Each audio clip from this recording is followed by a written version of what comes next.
কর্মসূচি গ্রহণ করা হয়েছে। ইতিমধ্যে এই কর্মসূচির কপি আপনারা পেয়েছেন। আমি কি সম্পূর্ণটা পড়ে দেব না সম্পূর্ণটা পড়ি? প্রিয় সাংবাদিক বন্ধুগণ, আপনারা জানেন বৈষম্য বিরোধী ছাত্র আন্দোলনের প্রাথমিক ও মূল লক্ষ্য ছিল কোটা সংস্কার। এক পর্যায়ে সারা দেশের মানুষ এই আন্দোলনে সামিল হয়।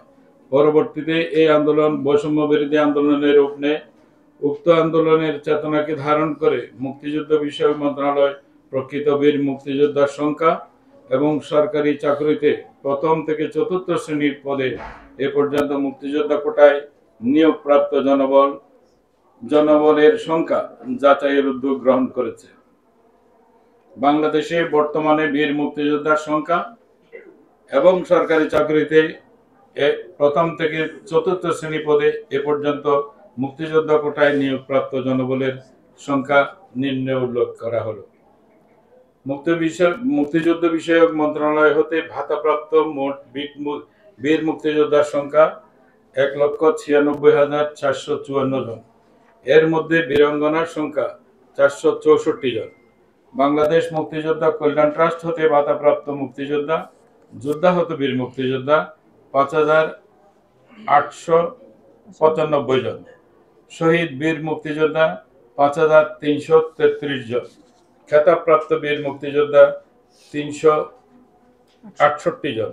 সর্বমোট ভাতাপ্রাপ্ত বীর মুক্তিযোদ্ধার সংখ্যা 2,08,050 জন।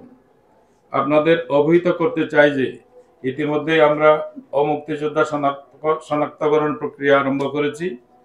অমুক্তিযোদ্ধা শনাক্তকরণে অভিযোগ ফর্ম মন্ত্রণালয়ের ওয়েবসাইটে প্রকাশ করেছি। মুক্তিযোদ্ধাদের তথ্যাদি যাচাই বাছাইয়ের জন্য একটি পূর্ণাঙ্গ ডাটাবেস তৈরির কাজ এগিয়ে চলছে। সরকারি চাকরিতে মুক্তিযোদ্ধা কোটায় নিয়োগ। সরকারি চাকরিতে মুক্তিযোদ্ধা কোটায় নিয়োগপ্রাপ্তদের পূর্ণাঙ্গ তালিকা প্রস্তুত করার লক্ষ্যে সকল মন্ত্রণালয়, বিভাগ, অধিদপ্তর, দপ্তর হতে তথ্যাদি সংগ্রহের কার্যক্রম গ্রহণ করা হয়েছে। এর ফলে সরকারি চাকরিতে মুক্তিযোদ্ধা কোটায় নিয়োগপ্রাপ্তদের সংগৃহীত তথ্যাদি যাচাই বাছাইপূর্বক একটি পূর্ণাঙ্গ ডাটাবেস তৈরির কাজ চলছে। এ পর্যন্ত প্রাপ্ত তথ্য অনুযায়ী সরকারি চাকরিতে মুক্তিযোদ্ধা কোটায় নিয়োগপ্রাপ্তদের মোট সংখ্যা 89,235 জন। বীর মুক্তিযোদ্ধাদের বিভিন্ন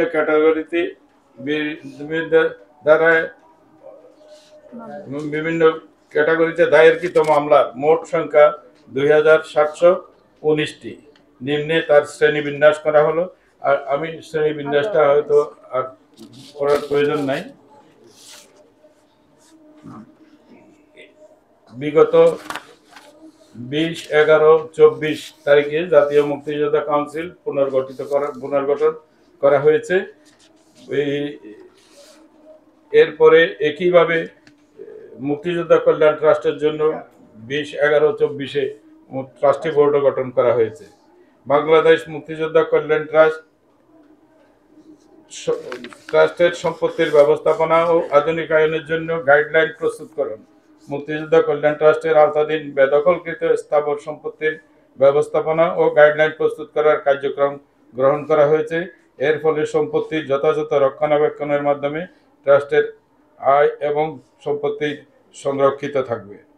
অসচ্ছল বীর মুক্তিযোদ্ধাদের জন্য আবাসন নির্মাণ শিক্ষক প্রকল্পের আওতায় 6,096 কোটি টাকা ব্যয়ে 30,000 বীর নিবাস নির্মাণের পরিকল্পনা গ্রহণ করা হয়।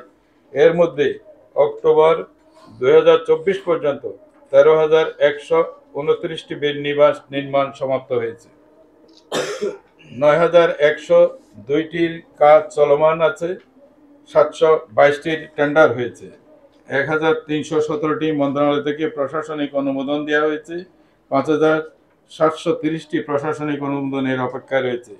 প্রকল্পটি 2025-এ শেষ হবে।